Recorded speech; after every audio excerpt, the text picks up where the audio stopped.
It's no secret that RoboCop is one of the greatest films of all time.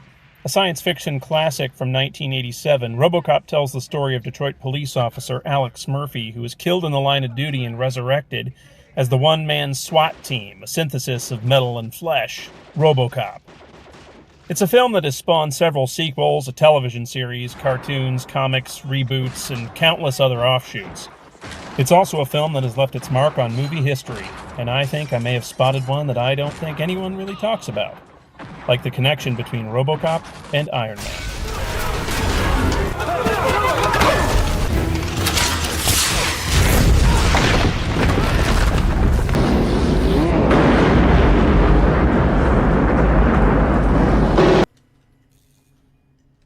Let's face it, this is not the worst thing you've caught me doing.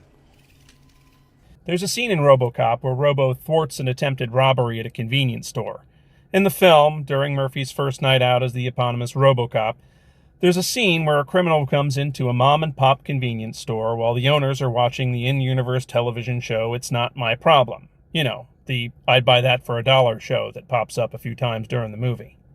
On his way in, the robber passes a rack of comic books and grabs one as he heads to the register. The comic books he grabs is Iron Man number 142, published in January 1981 by Marvel Comics. Now, RoboCop writer Ed Neumeyer told Newsweek that during the early 1980s, one of his duties at Columbia Pictures was to read comic books to see if they were worth adapting. He has stated in the past that Iron Man and Judge Dredd significantly influenced RoboCop. In the Criterion Collection DVD audio commentary for RoboCop, Neumeyer talks about this drugstore scene and says that the guy picked up an Iron Man comic book, quote, at my insistence, just because I had to give some sense to or some sort of tip of a hat to the beginning of comic books for me. But did Iron Man give any kind of nod back to Murphy? In the scene in Iron Man 2 where Tony Stark shows some videos of failed attempts to recreate his Iron Man suit by others, that could very well be a nod to a similar montage of footage in RoboCop 2, but I think there may be a nod, whether intentional or not, to RoboCop in the first Iron Man film. In the movie, Tony dons his freshly minted Mark III armor and heads to Gulmira to lay some smackdown on the Ten Rings terrorist organization. You get to see Iron Man kick some ass and crack some tanks, but there's one part of this I want to focus on.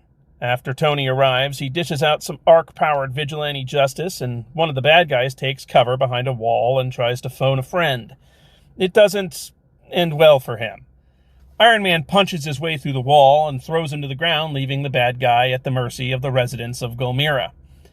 Now, this could be a nod to a similar scene in RoboCop, where Robo, still on his first night out, heads into a hostage situation at Detroit City Hall. In the scene, the former councilman Ron Miller, armed with an Uzi, has taken several City Hall workers and the mayor hostage. Robo heads into the fray and de-escalates the situation by removing Mr. Miller from the room. Now, whether or not this was an intentional homage to RoboCop on the part of the filmmakers of Iron Man is anyone's guess. I like to think so, but maybe it's just a coincidence. Thanks for watching. I'd buy that for $1.